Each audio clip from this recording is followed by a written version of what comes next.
Welcome to Best Picture Brain Rot, a podcast series where three friends attempt the impossible, watching every single Best Picture winner in chronological order before the 100th Oscars while slowly losing our grip on reality.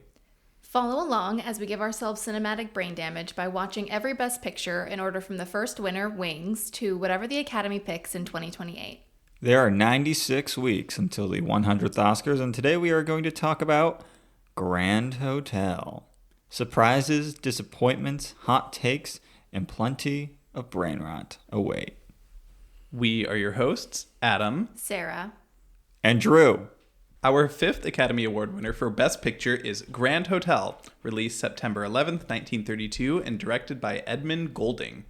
It's a relatively simple story exemplified by its iconic line, Grand Hotel, always the same. People come, people go, nothing ever happens. I'll say.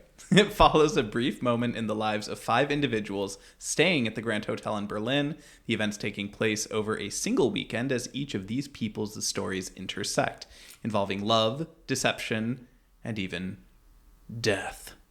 It's White Lotus. I'm describing White Lotus if it was a movie made in 1932. Mike White, please, I need to know a few things. First, have you seen Grand Hotel? Second, can you get me on Survivor next? And lastly, what was it like being in Abu Ghraib with Jack Black? That's a throwback to our All Quiet on the Western Front episode for anyone who is highly confused. I forgot about that. But this is another movie, Grand Hotel, another movie set in Germany. So 3 out of 5 of our Best Picture winners so far are set in Germany. Wonder why they stopped doing that.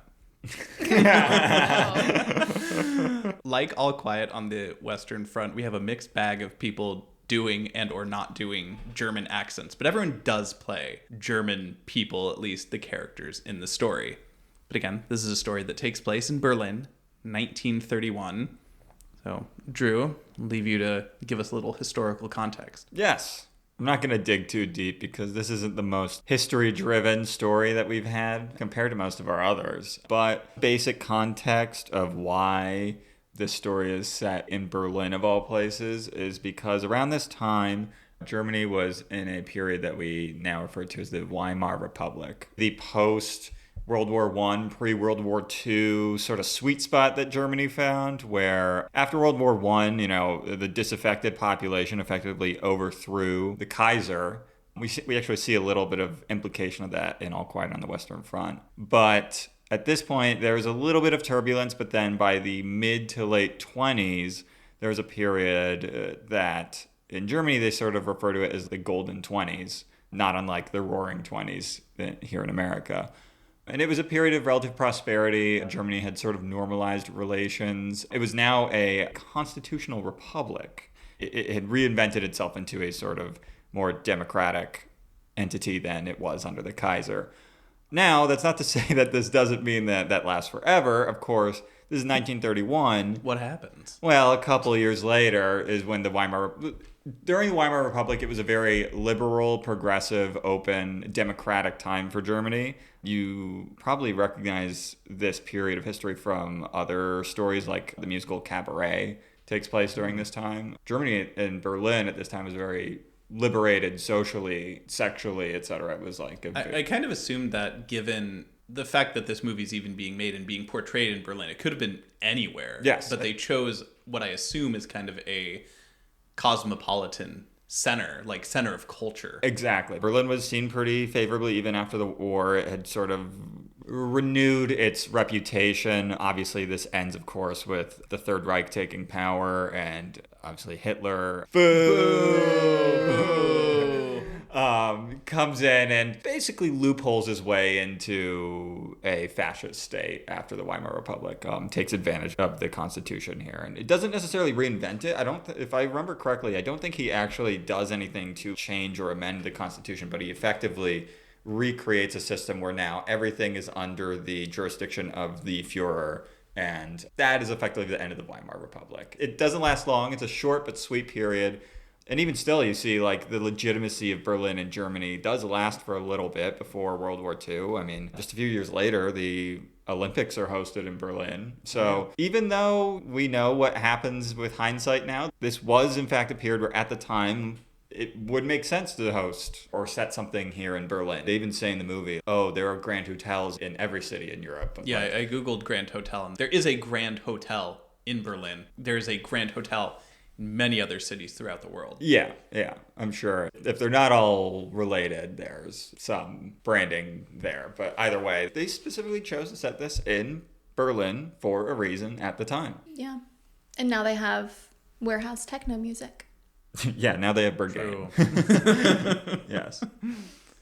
So this movie, as I mentioned, set at a hotel over the weekend. It follows about 5 main characters, so a tighter cast that they really focus on.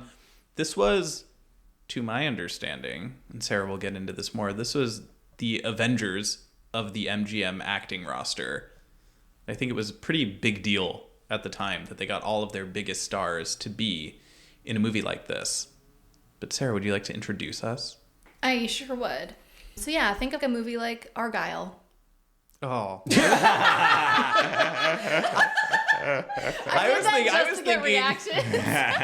I was thinking American Hustle. No, yeah, okay. Okay. It's just like... Which isn't a great, but I feel like... I just wanted to compare the Grand Hotel to Argylle. Thank you for that. Yeah. It's just like an all-star cast kind of thing. Yeah. Like you said, it was a pretty big deal. But I just want to get into the production quickly before that. The production was notable for its very ambitious set design. The Grand Hotel lobby was built as a full 360-degree set with a central front desk, allowing the camera to move around the action and watch multiple storylines unfold in the same space. This design was considered groundbreaking and influenced how large film sets were constructed afterward. So I feel like every Best Picture during this earlier era of Oscar wins was advancing technology. Yeah, each one did a cool new thing. Exactly. They weren't all like the same. Something completely different for each movie, which is cool. This movie also marked the first time that the brothers Lionel Barrymore and John Barrymore appeared together on screen. So we got some brothers here. Oh. Anyway, when the Grand Hotel premiered in 1932, it became a major commercial success. It earned about $2.5 million worldwide, making nearly $950,000 in profit. Good for them. Okay, getting into the crew, we have the director Edmund Goulding, British-born director, writer, and composer who worked extensively in Hollywood during the 1930s and 40s. He directed a range of major studio films. He was known for handling large ensemble casts and dramatic storytelling. Goulding also had a reputation for bringing emotional depth and polish to big studio productions. Getting into the cast. This is very star-studded. We're going to start off with Greta Garbo, who played Grusinskaya. Yeah, crazy name. They called her Gru, which you just you just can't do that anymore. You can't. They didn't know what it. They didn't know. No, I think canonically, the Minions were around at this time. No, were they frozen? This was when point? They were frozen. Yeah. So specifically, they didn't well, have no, to I work. think this is they were frozen just in time to avoid being implicated with Hitler. That is they do canonically explain that in the movies.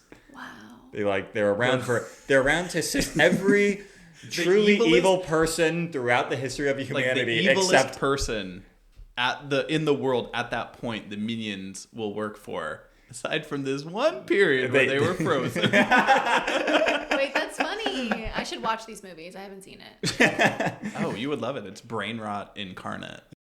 Okay, so talk about Greta Garbo.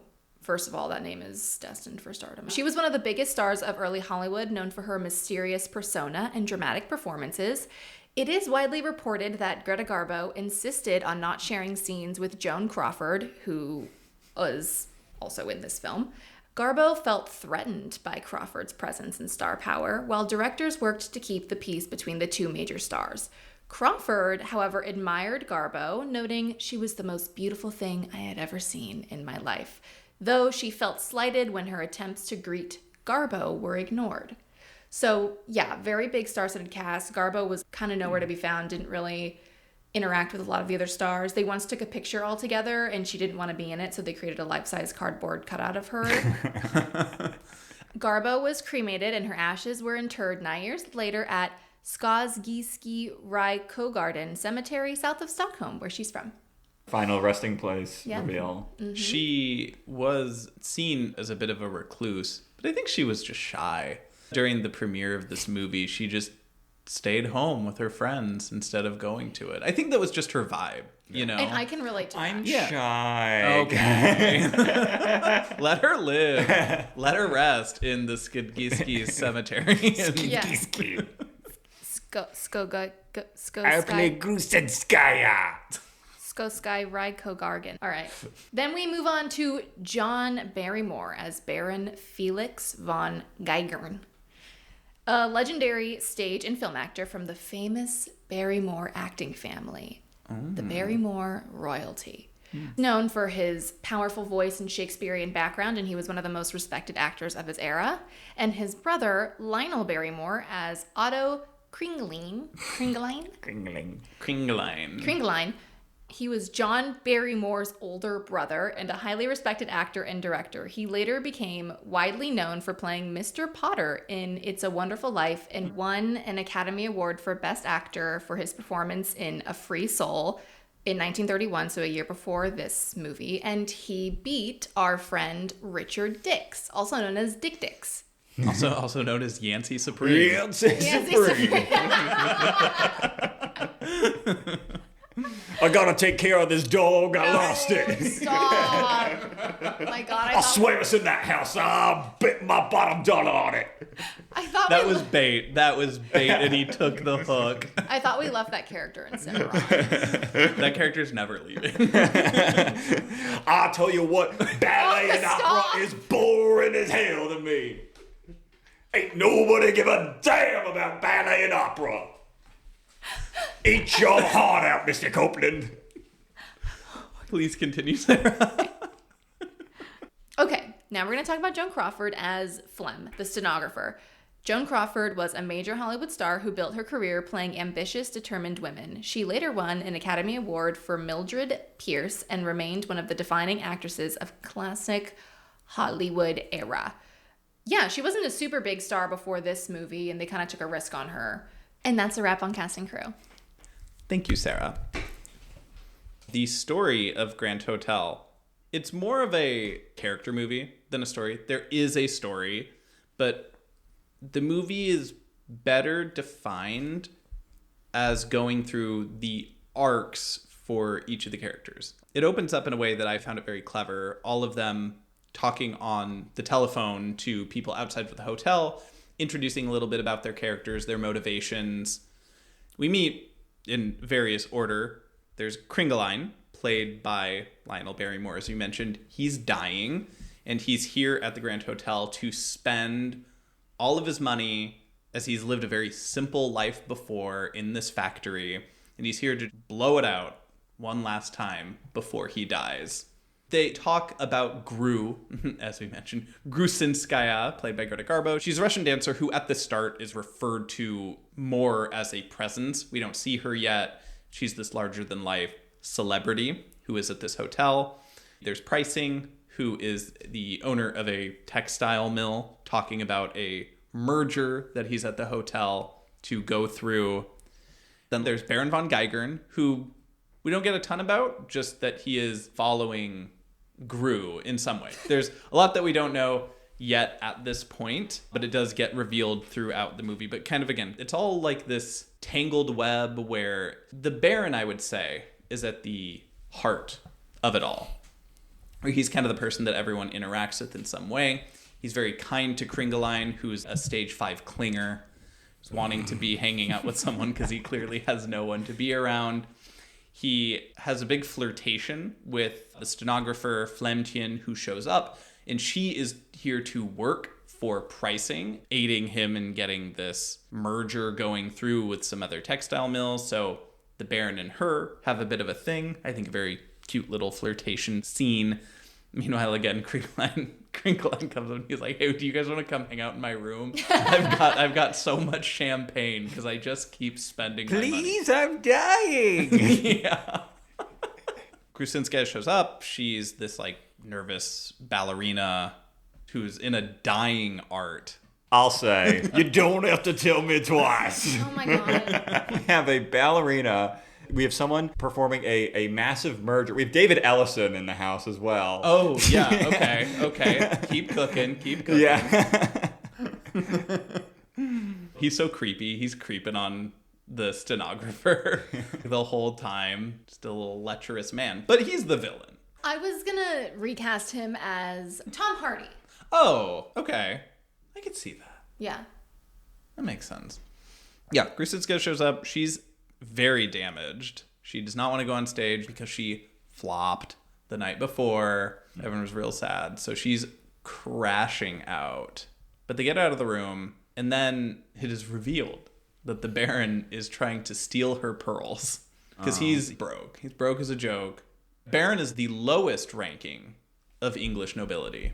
Oh. Good to know. I did not know that. Yeah, now you know. There's a great scene where he scales the hotel to go into her room. I liked that shot. Me too. Just remind me of The Naked Gun, the original one. Oh, I can see that. That's just what it made me think 100%. Never seen that movie. Then what happens is he steals the pearls, but then everyone comes back into the room because they're like, where is Grusinskaya? She's disappeared because she was crashing out. Where's Gru?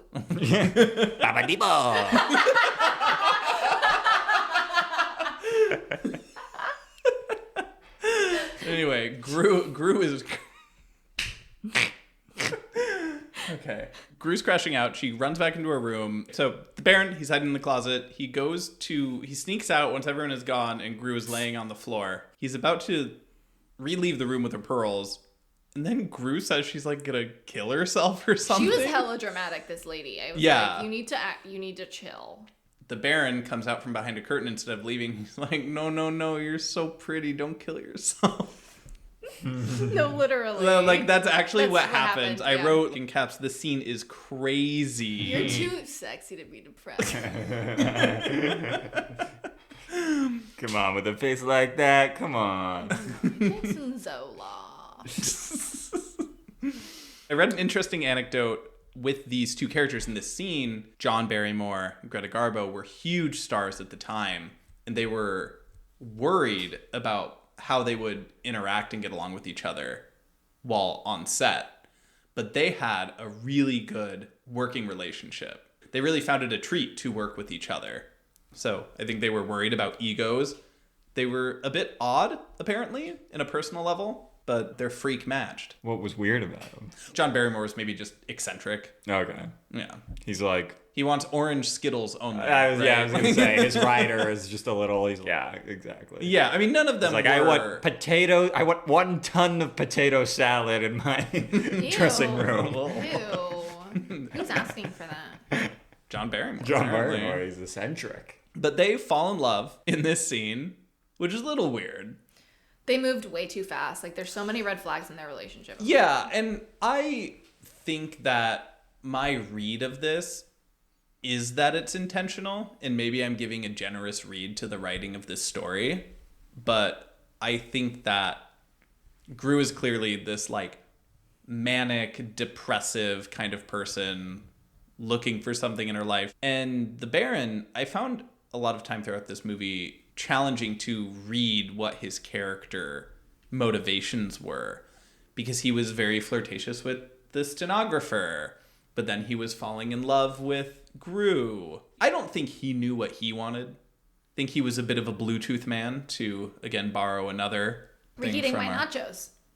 Yes, I'm reheating Sarah's nachos. Reheated my own nachos from All Quiet. That was from Broadway Melody. Mm-hmm. Gotta listen to the whole thing, I guess. We got nachos. That's the first part of the movie. I'd say that's the first act. In the second act, characters interact a little bit more. We find out, we knew this earlier, but it really comes to a head with Kringlein, like, used to work for pricing in his factory, and I assume the asbestos gave him whatever terrible disease is killing him, because he's really mad. Yeah. There's a great scene, my favorite scene of the movie, one of my favorite scenes, I think, that I've seen so far, because I just love Kringlein, but when he confronts pricing in the bar, they have the scene where, like, all of the characters except Gru are together. Flem is trying to dance with the Baron, who's like, I'm actually not into this. She's like, why are you so different than you were yesterday? He's like, well, I fell in love last night. but you can dance with Kringeline. My buddy's super nice. You should try talking. It's essentially like the plot point in Wicked. Like, oh, hey, you clinger. Go dance with the girl in the wheelchair.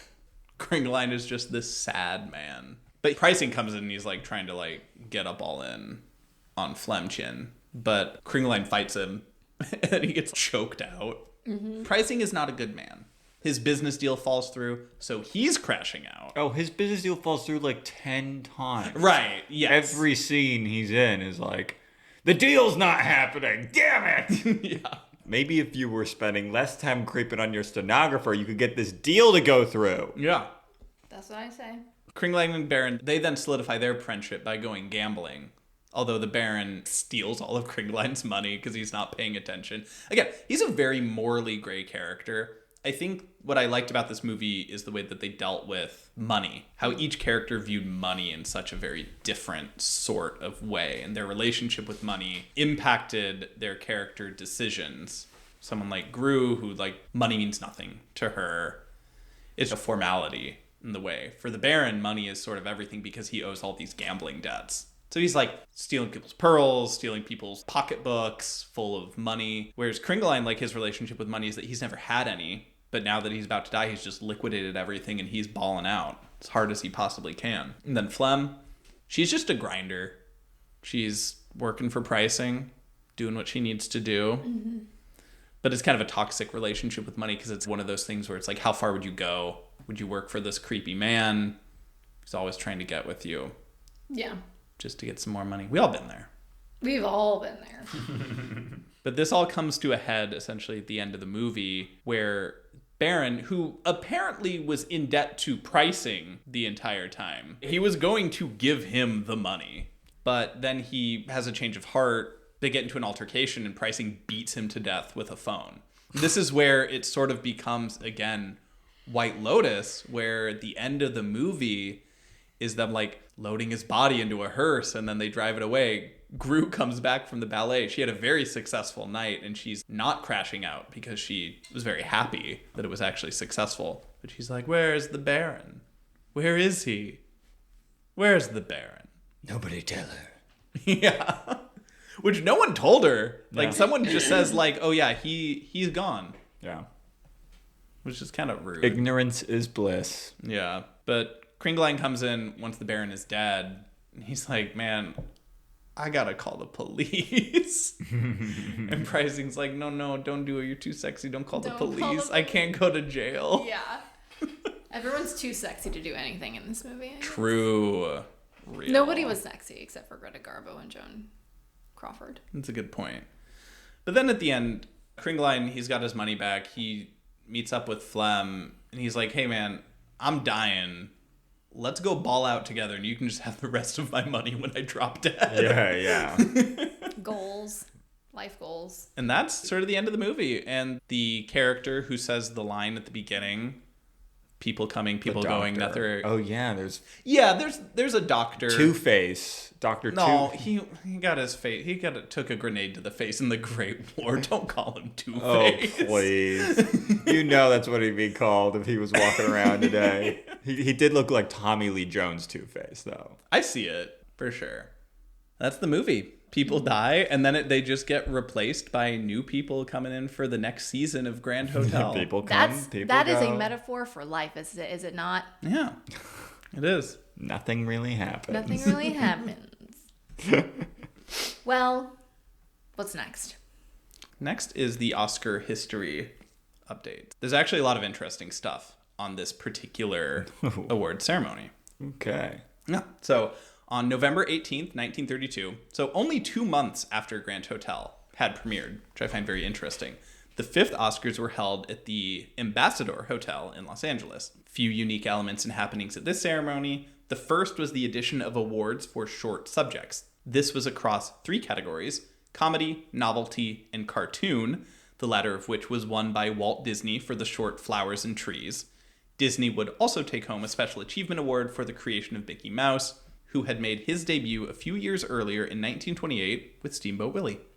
This was also the first ever Oscars with a tie. The award was Best Actor, and Wallace Beery, who we now know from Grand Hotel, who played Prizing, received only one fewer vote for his work on The Champ than Friedrich March did for his role in Dr. Jekyll and Mr. Hyde. And now, apparently they didn't fully understand what a tie was, because the rules were that any result that was within 3 votes would result in a tie. Yeah. Categorically, we can all agree it's not a tie. Yeah. That's not a tie. It's not a tie. Bro, you lost, dude. Yeah, like... They changed it immediately after. Yeah. They're like, wait a second, this isn't a tie. But ties will happen again. So in the outstanding production race, there was also a wide expansion in the number of films up for the award. It went from 5 to 8. The winner, of course, being Grand Hotel, only had Best Picture as its single nomination. So it makes me wonder if this was viewed as a sort of upset win here. And it is now, still, today, the only movie that has won Best Picture as its only nomination. I saw this. Yeah. Wait, this was the only nomination it got? Yep. Oh. It was only nominated for Best Picture, Is and it it won Best Picture. Is it because most of the other actors are probably nominated in other movies?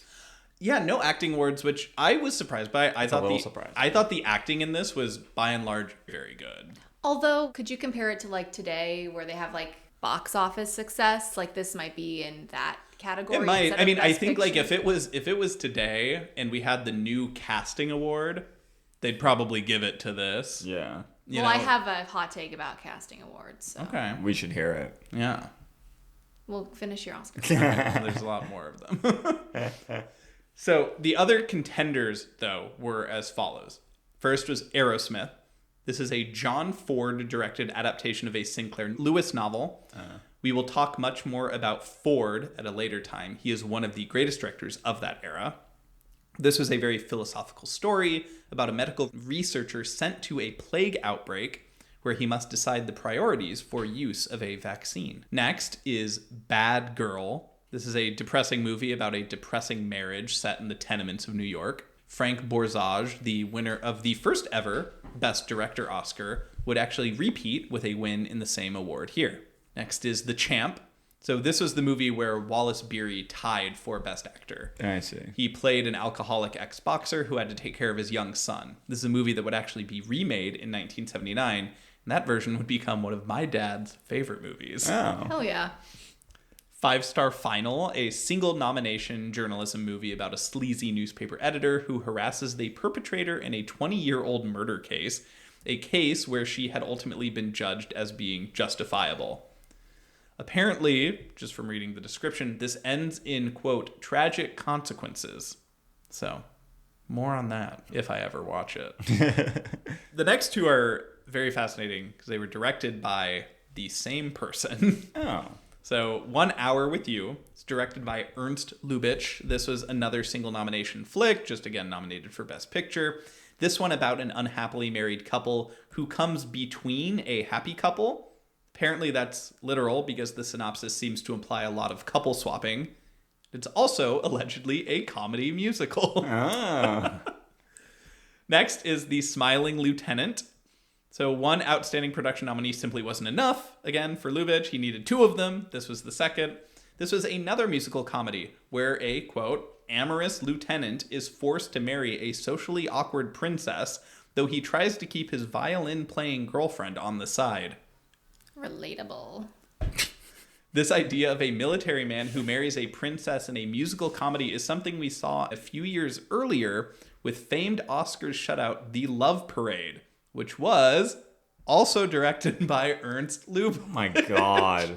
He was in his bag. Literally. He was in some Spielberg, Jurassic Park, Schindler's List. I mean, I just think it's so funny that he made 2 movies that are like, okay, a military man marries a princess. Yeah. Kind of like a wish fulfillment. I mean, you know, like, God forbid a guy have a kink, right? Yeah, but do we all have to hear about it? Apparently. I mean, in Grown Ups, Adam Sandler cast Salma Hayek as his wife.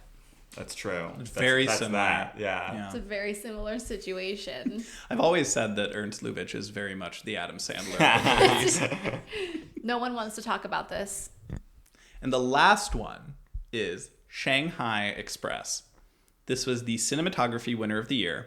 This follows Two Old Flames, one who is a notorious woman, well known by the other patrons on the train, and one is a British captain. It takes place on a train journeying down the Chinese coast to Shanghai amid a period of rebellious unrest. So I watched this one this morning because I was very fascinated. I love the top line. Oh. I absolutely loved it. It sounds like something I kind of want to look into. I would highly recommend you guys watch it because I thought it was phenomenal. It looked great. The story was really interesting. It's like set in China. These people are on a train and they're all expats who are living in China for various reasons. One owns a boarding house. One is, again, this like notorious woman is kind of known for going up and down the coast and leeching money off of these men. So it's Grand Train instead of Grand Hotel. The Grand I mean, Train. actually, the similarities are very pronounced. Although this one's a bit more dark and serious as they get stopped by rebels who take them off, hold them hostage. Yeah. There's a whole story. I don't want to spoil too much because I think it's a really good movie and you guys should watch it. I absolutely love this one. Great movie. It did win cinematography, which is very, very well deserved. It looked great. I would say my one complaint with it is the acting is maybe a little uneven in this one. And I think the acting as an ensemble was better in Grand Hotel. So if that's what's more important for the Academy at the time, Yeah. they could have gone with that. Huh. But I would say, and I'll skip ahead a little bit here, to what do I think should have won? I think Shanghai Express should have won. I think it's a better movie. I really enjoyed Grand Hotel a lot more than I thought I was going to. Interesting. But the Shanghai Express was really, really nice. Would have been a super inspired win. The sets of the train, rural China, really, really well built out and super, super cool. Drew, I think you would dig it a lot. I probably would. That does sound like fun. There's a movie from this year that I really like. Yeah. That is not mentioned at all. Okay. I don't know if you've ever seen it. It's The Island of Lost Souls. Oh, yeah, you've mentioned it before. So I bring it up because it features our friend Richard Arlen from Yes. Wings. He's the protagonist in this movie. It's a classic story. I mean, it's based off of the tale of, was it The Island of Dr. Moreau? It's a book. But anyways, if you are a fan of, I would say, Jurassic Park, Spy Kids 2, or Guardians of the Galaxy 3, this is a movie worth watching. It's basically where all of those themes, I would say, come from. This is like the blueprint for that kind of a movie. I won't Like embellish an it. evil island movie. Is there a talking raccoon in it or no? I'm not gonna say there's neither confirming there's nor not a denying. talking animal. There's not a talking animal, but it is. There's not a talking animal. If that makes sense. Is there a talking tree? No. But if you watch this movie, there's actually a lot of like. And I don't care. Well, if you watch the movie, I like the movie a lot because you can see how much it inspired so many other parts of pop culture in general. I mean, House of Pain, if you know the hip hop group House of Pain, they do Yeah. kind of jump around. Yeah, so they get their name from that tale as, what is it? I thought you meant Jump Around was like the story of Yeah. the movie. No, but the name House of Pain is something ripped from this story. Gotcha. There is the House of Pain. Not Major Pain. In the movie. And then, okay. And then... We can't talk about the Wayans brothers on this podcast. I'm sorry. We can. I know a lot about them. I watched In Living Color. If anybody else has watched In Living Color, they know. Yeah. That's true. Island of Lost Souls, would you say it's a horror movie? That's the thing, is it is a horror movie. It features Bela Lugosi is also in I don't it. know who So it that is He was the first Dracula. Yeah. I don't know who that is. You don't know who Dracula is? Just kidding. I'm just kidding. Anyways, it's from that same wheelhouse of like Universal horror movies. Oh, gotcha. It's from that same wheelhouse. This is a really good year for horror movies. Another one I've seen from this year is Freaks. It's like they're circus freaks, but they actually showed people who had those disabilities. And it was like very subversive for the time. Almost like a proto John Waters I don't know who that is. Famous indie director known for like very gross out midnight type movies. I think he's a phenomenal director. I love John Waters. Pink Flamingos in a theater full of people is a super fun experience. But going back to horror, like I said, Freaks is very much a proto John Waters, and it's very empathetic in the way that they portray these things, and it's never really played for laughs because it's straight up played as a horror. Even though now it doesn't read like a horror movie at all, but this was probably making people vomit in the theaters back in 1930 because they'd never been exposed to this kind of thing. A short person.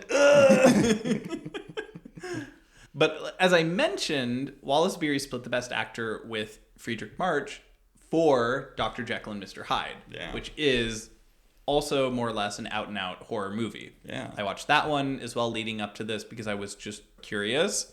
I didn't care for the movie that much. I thought it was fine. There's some really cool transformation scenes, and I see why they gave him the Best Actor award, but ultimately it was a lot slower and less interesting than I kind of wanted from a Jekyll and Hyde story. Interesting. But cool to see that within the first 5 years of the Oscars, they were already awarding people for horror performances, something that they would kind of not do very much. Most of the movies I've ever seen from this period are like the classic Universal horror movie, like, Frankenstein, The Mummy, the Wolfman. Like, those are the ones that, of like any movies I've seen from the 1930s, those are the ones that I think anyone, your average person is probably going to remember. Mm-hmm. But now, on to the brain rot. We forgot to mention something very important. Yes, there is one character in this movie who is absolutely pivotal to the story. Sarah, would you like to introduce them? I would like to introduce them. His name is Adolphus, and he is a dachshund, a standard black dachshund, and that is my favorite dog. I grew up with dachshunds. We recycled them. One would die, we'd get a new one. Went through about 7. Crazy terminology to use. We didn't kill them, like they died on their own. Just to clarify. I loved them very much.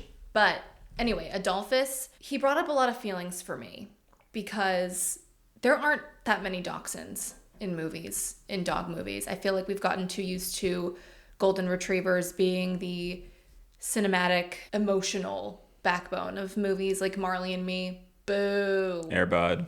Boo.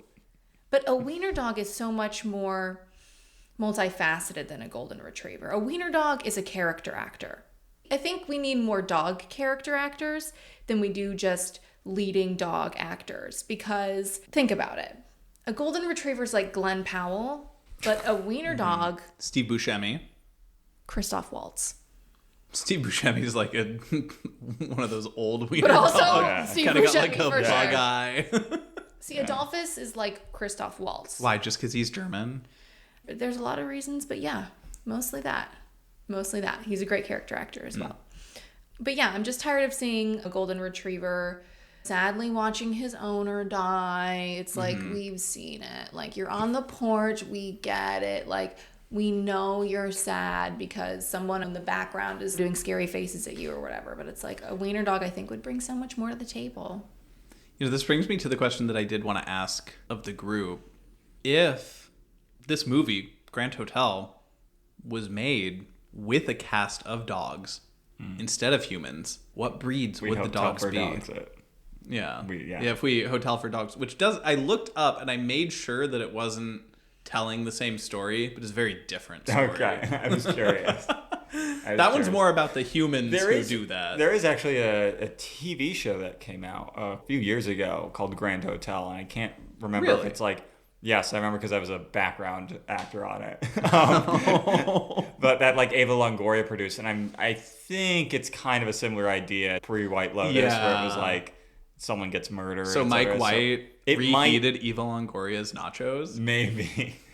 Which, well, I don't know if that is directly pulling from this movie, if that, because it took the same title and everything, but it was just like set in Miami or whatever. Gotcha. Yeah. You could set this anywhere. I would do all dachshunds. I don't really care for any other dog breeds. No, okay, well, that's not what I'm asking. Well, there's not what you want. There is it's what it is. There is also a 1966 movie called The Ugly Dachshund, which I will be watching. Oh. Did you just Google movies with dachshunds after watching this? Yeah. So I'm gonna watch that. But no, I would only do dachshunds. If you want me to give other dog breeds, like, sure. I definitely put a greyhound in there. Kringeline is totally a greyhound. Yeah. He's just like a nervous, sort of like sad and scared. Alexis won't let me get a greyhound, even though I want one. I would like that. If I was to choose a dog for myself, I would love. What are you trying to make some extra money on the side? No, I love greyhounds. They're just so like twitchy and cute. They're the ones that go really fast. Yeah, but like mine would be retired or had never tasted the life of racing. Yeah. I will say I don't think this movie has any golden retrievers. I don't think any of the characters give me golden retriever, No. which to your point, I think is good. Exactly. Like it's played out. We don't need that. I see the Baron as a Jack Russell Terrier. Absolutely. He's there. He's here. He's there. He's kind of loud. He's a little Yeah. yappy. Like he's kind of like always in everyone's business, but never can decide what he wants. Just in like a little wiry dog. That's how I view him. Whereas in pricing's what, like a Rottweiler or some like dog who like eats like another a dog. pit bull or something. Like one where they're bred to like breathe bad. Exactly. Oh my god. It's one of those dogs that's just like an affront to nature. Yeah, and just like smells like butt. Yeah. You look at their skull and it's like the nose is inverted. Yeah, like should not exist. Yes. Exactly. There's no reason Yes. for it. No reason for it. I think Flemkin can be a dachshund. Absolutely, I think. I was gonna, yeah. Or Kringaline. Have we got one for Gru yet? No, Gru. I was gonna suggest an Afghan hound. Oh, that's a good one. That's a good one. I think you Because that's nailed the it. only dog I know. Okay. You've never like we're mentioning all these other dog breed names. You're like, I what? know them. I was never a You're like, dog what kid is growing that? up. I was never a dog kid growing up, so What's a I can terrier? only recall a certain number of breeds of mine. But specifically an Afghan hound, which would work. It's got the long hair, Yeah, right? exactly. Yeah, Exactly. No, very dramatic. Yeah, it would work well when she's like flopping on the bed. Oh, I should just end it all. Yeah. And see the floppy hair. So my other question though is, would that mean that the character of Adolphus is like a little man? Yep. We'd recast him as a yeah. person. Yes. Tiny little man. Like in a Twilight Zone way? Yes, Where, like, exactly. the dogs are their master? Yeah. Yeah. Oh my god, I'd love to see that. I would watch that. That's so fun. Yeah.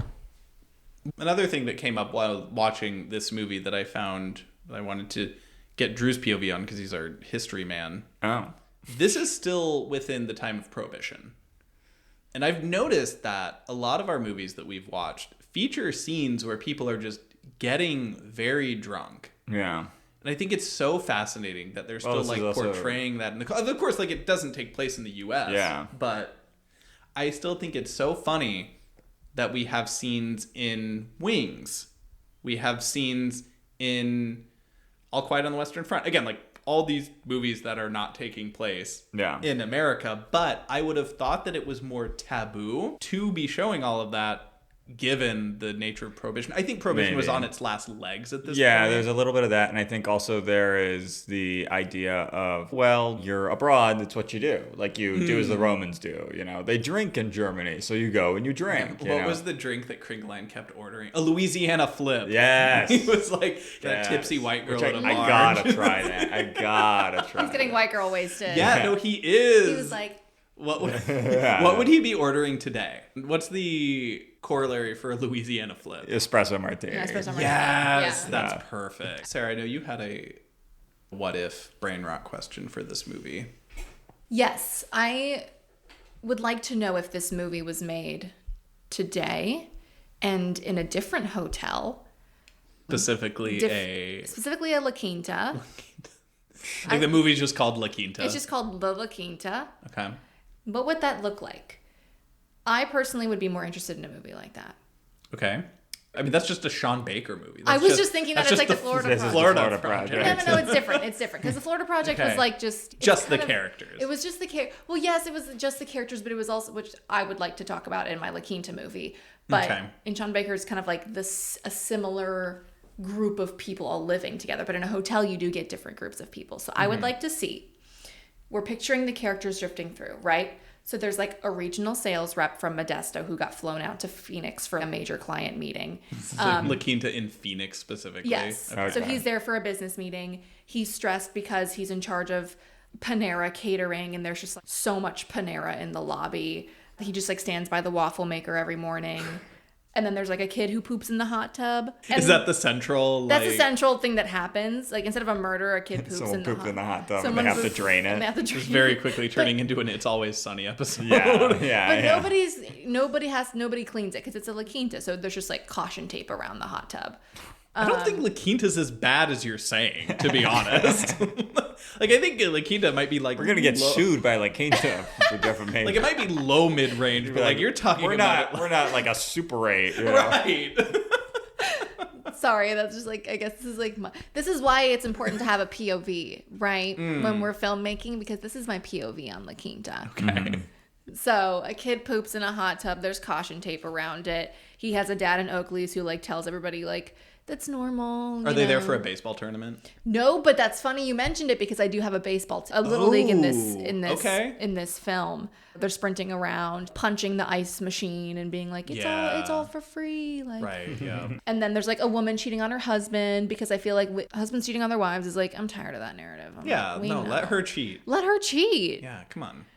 Half of all cheaters should be women. Agreed. Let's break the glass ceiling. And then there's like a guy in cargo shorts. And That's his character. That's his character. He just has cargo shorts. Nobody knows if he lives there. He's going to die there. He like hangs around the computer and just like... He's printing documents. He's printing documents. Nobody knows what it is, but he's printing documents. And then instead of it ending with like a orchestra, it's Return of the Mac by Mark Morrison. Yeah. That's my La Quinta movie. I have a question. Why would you give all your best ideas away for free? Don't be facetious. Yeah, when Amazon MGM makes this movie, like, we're going to be... I'm going to be pissed. Yeah. I'm going to be so pissed. I like it. It's grounded. It's real. Do you work for Amazon MGM? Yeah, exactly. Okay. What are other people's thoughts? On La Quinta? Yeah. On your script? There's always a hotel block for whatever wedding is happening in town. For the La Quinta? Yeah. Oh, yeah. All right. It's always the most affordable option. There's a hotel block. And they're always in and out because they're going to like where the real hotel is. Exactly.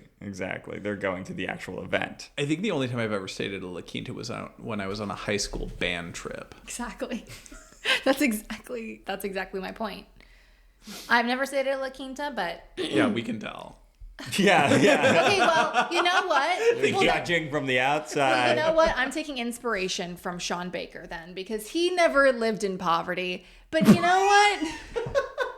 I'm not validating this take. But he hung out with people who did. So I hang out with you. You've been at the La Quinta. I don't think I can write it because I've never been in a La Quinta. But I can direct it. Why La Quinta specifically? Do you just like the name? I liked the name. I think I think it's mostly what you're going off of is the name. Yeah. Back to Grand Hotel. You don't want to keep talking about La Quinta? No, I don't have a loyalty program for them. So Ramada? So Sarah, in addition to your lovely La Quinta thought exercise, you also have a hot take that you wanted to share with us. One that's like fairly applicable for this film. We were talking about how like this would probably win best casting now. Right. Yeah. Yes, I've been exercising my thoughts more, and my hot take is that I think the casting category at the Oscars is dumb. I don't think that it should exist at the Oscars specifically. Maybe like the Emmys, I feel like that might be a little better. But with the Oscars specifically for films like this that are on this big of a stage, most of the casting either comes from actors who produced it and then starred in it, or they're like friends with the director, or their friend was like, hey, you'd be great. And like most of these people don't really have to audition for these roles. Casting to me, it feels more like it's the business part of filmmaking rather than like the artistic part. And I feel like the Oscar should be kept to rewarding the art of filmmaking. It's like giving a Oscar for best publicity. Exactly. But it's like, oh, you cast Timothée Chalamet in a movie, like you shouldn't get an award for that. I would push back though. We'll have to see what this award even like means now. I do think though the nominees that were up for the casting Oscar, the first ever one, I think each of them do have a very interesting story to tell. I think you have ones like One Battle After Another in Sinners, where that one is more kind of to your point. They're bigger casts, like, yeah, sure, they took more obvious people. It's maybe a little arguably less impressive. However, I think each of the other ones do have interesting stories. You have Hamnet, where I think casting the children is a big achievement that they did. Great child acting. I think being able to find that, I think that's the narrative that you have for something like that. For Marty Supreme, yes, you have Timmy as the central character, but the Safdie brothers do such a good job. Rich tapestry of weirdos in that movie. They love casting a lot of non-actors, and right, like in big roles and small. Like you've got Mr. Wonderful playing. Like that, I think was so inspired. I would argue that is the most deserving if we're going off of this is an impressively cast movie. I would agree with that. I think it really is going to depend on what, and I don't think anyone knows what the goal is of this award. Like, what are we choosing to reward here? So it depends what they do with it. I do agree with your take, though, that specifically this should be in the Emmys, if anything, where it's like there's an actual job day to day where it's like you're constantly casting big roles, small roles, tiny, like every week there's much more of a task, I think, for like a TV casting director as opposed to this. Because you're right that movie casting is mostly built on relationships, at least at the higher level. There are exceptions like Marty Supreme, I think, but and I did neglect to mention the last one nominated, which was The Secret Agent. I think that has like more of a Marty Supreme-esque approach where it's like you have Wagner Moore and he's great, but like it is more of the cast of characters, like the woman who runs that boarding house. I think super inspired casting. I think she was great. So that is more what I think should, in a theory, be rewarded with this type of award. Yeah. Yes, I think I stand by what I say though, because I think with casting, they are more of like gatekeepers, and they do, I guess, I don't want to give them credit for painting a picture for these actors and for these people who are so unique in and of themselves that like it's like, I feel like you should be just crediting the actors. Like, I know that might sound confusing, but it's like giving the casting rewards for painting a picture when there was a writer who wrote the story, there's a director who has a vision for the story, there's actors who can bring, their unique talent and their personality and look to the story. I feel like casting, there's sort of a filter through that, but I wouldn't say that they should be rewarded for crafting some sort of picture. What I think it's going to become, really, and I think it's what you are kind of speaking against, and I wouldn't disagree with you. It's essentially just trying to be the SAG Best Ensemble. True. Where it's like, we don't think that any of these necessarily, or maybe we do, right? All of them were nominated for awards, so therefore the casting was good. Which, again, I think we see more in the top-heavy ones, like One Battle or Sinners. There's so much that goes on behind the scenes in entertainment that a lot of people, I feel like, are always trying to gun for their own category. Oh yeah, I'd be very interested to see what politics led to this category even being created. It's the first one in a long time. And how long will it last? I think we will see if in the next few years it's like, oh, well, this didn't really make sense. Yeah, it just kind of waters the Oscars down for me. I don't know. Like, the Oscars are... What about when they introduce It's a little stunts? something, I think, to appeal to folks, too, who are online and, like, doing their fan castings and make it seem like, look, this is, like, a job that, like, you can just do. And really, it's all relationships, especially with film, where the director is kind of king or queen, ultimately calling the shots when it comes to casting at the end of the day. As opposed to, like, in TV, there's a lot more, like, the departments each have much more sway in something like TV. Yeah, like The Office. Like, that's an incredible example of amazing casting. Like, okay, Millennial. Yeah. Oh my God, shut up. No, but like even like the small bit parts that come in and out, I think there's more opportunity for like, and this is what I think some of the casting stuff might end up rewarding too, is the idea of discovering someone. Like, I hate that though. Anyway, that's my take. Oh, it's a good take. I think it's valid. We're gonna get canceled. All the casting category. Next year we'll talk about the stunts. I think next year they had stunts. Next year they had stunts. Which there's a lot. How do you feel about that? It's the same thing. I just don't agree with it. Again, there's just like so many. You could reward everybody in film. I don't know, maybe like paying them better, but like to give them an Oscar, it's just like, let that just be the art of filmmaking. Which but then the Oscars wouldn't exist. I think the stunts one, actually, there is more artistry to it. It's effectively choreography is what it is. And I think that there is something that is to be rewarded. I do think it is mostly being put out there as like a mass appeal sort of thing. Like, hey, look, we're going to reward movies that people actually watch. You know, like we're going to give Mission Impossible an Oscar or something like that. And there is the question that other people bring up too, is like, if you start rewarding stunts, like, do you start getting people doing more and more ridiculous stuff for the sake of like, and it all like, it's like a drug. That'll be an interesting one to see how that plays out. Because like you said, it's been a while since we introduced, aside from that one time they tried to do the box office thing and then they just like pretended they didn't. Yeah. All right. Well, let's check out the Grand Hotel. Would love to get everyone's final thoughts. Oh yeah. I very surprisingly enjoyed this movie quite a bit. I thought the acting was really good. I was pretty bought in on all the stories. I can see how it would be boring, but in the first 10 minutes I was like, I would die for Kringeline.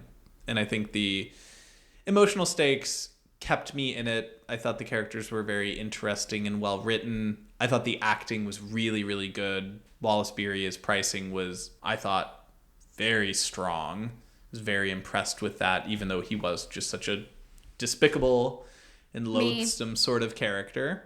I thought he acted really well, to say nothing of Greta Garbo, who played Manic really strongly, as well as Joan Crawford, who I think shines in her small role. The Baron was a little more hit or miss, but I think I understood more what his character was going for by the end of it. Like, he was purposefully, in my opinion, a little more opaque, harder to read because he didn't quite know what he actually wanted. That's why at first I thought the romance felt very thin, but it felt like they were two just sort of broken people trying to like figure things like that out. So appreciated that. I think the way that each of the characters interacted with money was really good. I thought the fact that it ended in a death like that was pretty surprising to me. And I didn't see the story going that way, and I thought it added stakes to it. So for me, it's a 4-star. I had a good time watching it. More than I thought.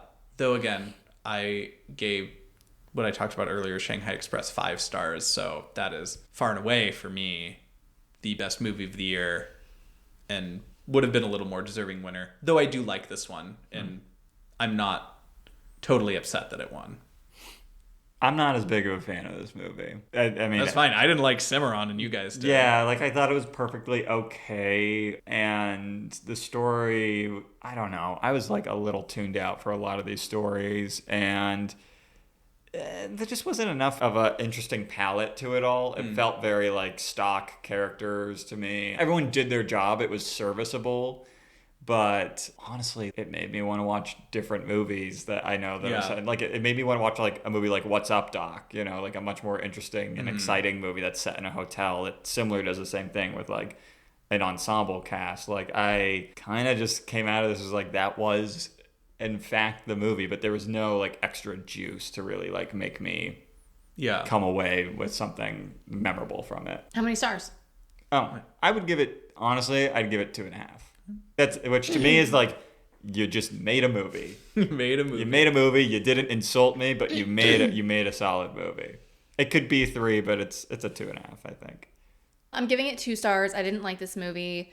I didn't really care about the characters. The only one I cared about was Adolphus. And when the guy got murdered, I was like, I don't care.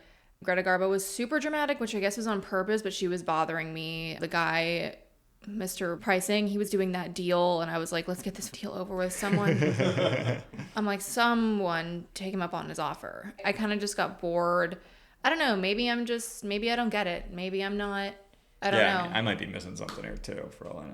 No, I do. I tend to like more of these talky character movies where I can really dig into the motivations. Yeah. I like that kind of thing. For sure. I don't think it always hits, but sometimes it really does. I know I mentioned a little earlier how it was perceived, but I am very curious. It does feel sort of like if American Hustle had won Best Picture. Yeah. Never seen it. I remember liking it, but like it's probably not that good. It's a crowd pleaser movie with so many people that you know that was the sort of the hook. So I wonder if people at the time were underwhelmed with this winning, or if they were hyped about it. people barely knew what the Oscars were around now. Yeah. But it's one of those movies. Yeah, you get these every now and then where it's like, okay, this was something that people just seem to really like that year. But What you said about this movie is how I feel watching Sean Baker movies. oh my Lord, this is going to be a never-ending conflict. I will defend him. I like Sean Baker. You don't have to defend him. No, I will. That's it. We've checked out of Grand Hotel, but join us next week as we stick in Europe. This time we're going to aristocratic London to experience 1933's Cavalcade.